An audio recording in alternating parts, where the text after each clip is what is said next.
شاب شايل سلاح أبيض سنجة ومربي الرعب لسيدة في بيتها، ولا هي عارفة تنزل تعمل بلاغ ضده ولا حد عارف ينقذها منه. الست طلعت تليفونها وصورت هجوم الشاب عليها بالسلاح وبأبشع الألفاظ، واللي كان بيتحداها ويقول لها بتصوري؟ طب صوري كمان. وقال وقتها لفظ قبيح. الفيديو ده انتشر على مواقع التواصل الاجتماعي واتكتب عليه: استغاثة سيدة مش قادرة تروح تعمل بلاغ ولا يتحركوا من البيت. المكان دمياط، قرية البصارة، شارع المجلس المحلي. قالوا كمان إن البلطجي اسمه محمد حليم، واللي قام بالتهجم على سيدة في بيتها بالسلاح ومحاولة قتلها، وبيتم سبها بأبشع الألفاظ.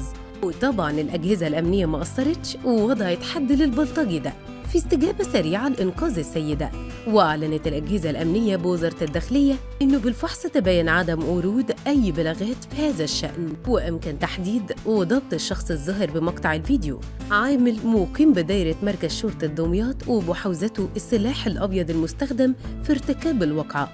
قالت كمان الداخلية في البيان إن بمواجهة المتهم اعترف بارتكاب الواقعة على النحو المشار إليه لوجود خلافات بينهم حول الجيرة. وبسؤال السيدة المعنية بالفيديو أيدت ما ورد بالفحص وتم اتخاذ الإجراءات القانونية.